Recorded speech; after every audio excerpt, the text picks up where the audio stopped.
And I want to thank the media also. And I want to say that this is not an issue we politicize. And it is not an issue I am very happy about. Because one of the things when I came here, I requested every officer that let us work with respect. One of the challenges I have faced in working here is the arrogance and the pride.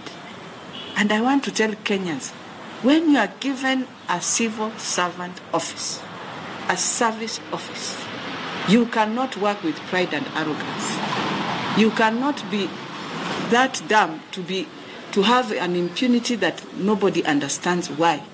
Because in 4 years that we gave in devolution, I was a senator when my officer was leaving Parliament to be seconded here.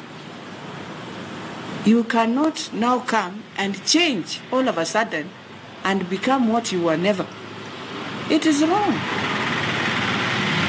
And my only challenge has been pride and arrogance, where when you question something, people feel because you're just Madam Speaker, maybe a woman, I don't know. I've never used my gender on an issue when I'm doing an issue. In fact, gender does not come in.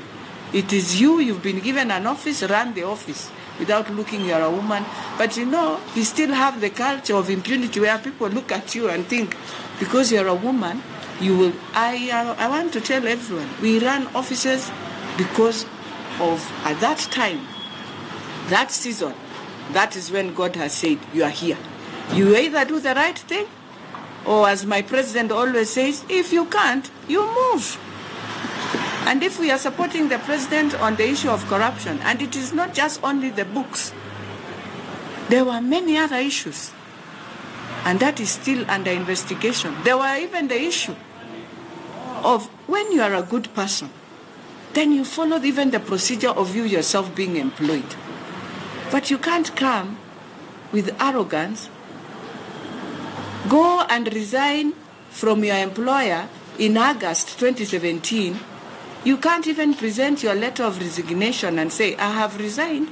Let us follow the right procedure of employing me, do a competitive bidding, ensure you go through the assembly. You use even the courts. The courts they give you a good consent and they tell you that, look here, you will have to use Article 13 of the County Governments Act. You refuse to use that, but even presenting it to the board that you want to serve and say, look, I resigned, this is where I am, and I need you to now welcome me.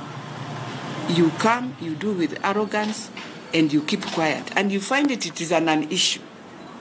I think that is where the problem has been.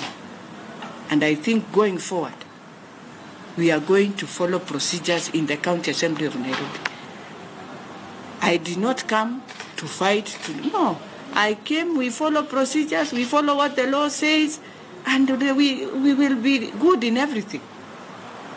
So for me, I just want to thank you. I know the media houses that have been in the Assembly, they have always stood with us. I want to plead with you that let us now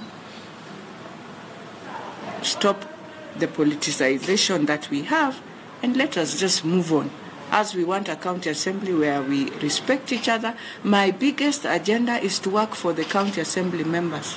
My biggest agenda is to ensure their offices in the wards are offices that when you walk there, you are able to do public participation. Any Nairobian is able to walk in and get services. That is my biggest agenda. They are my employees, my employers, and I think the most important thing is to respect them as I serve them.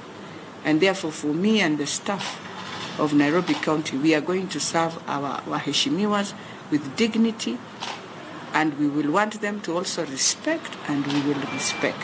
That is the most important thing.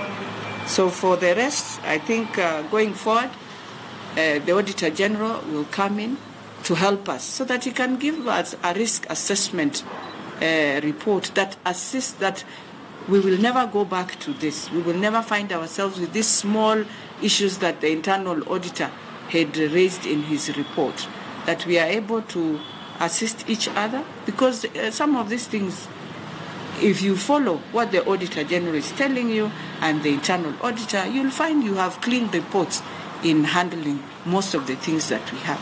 So for me, I know the Auditor General will send in a team. It is not coming to investigate, it is coming to help us to look at the different gaps that we have. And then we know the procurement authority, we are going to write to them. They'll come and help us also to do a report on how we just need to follow the tender processing that the president had also ordered. And we start following, so that even as media, you will know, today we are giving so-and-so a tender. This is just the way the president had said. When you go to the portal, you are able to see, and if there is anything, you are able to question from there. So with those very few remarks, I welcome you to Kasarani. Sports is going on, and we have very many disciplines going on. Yesterday, Nairobi County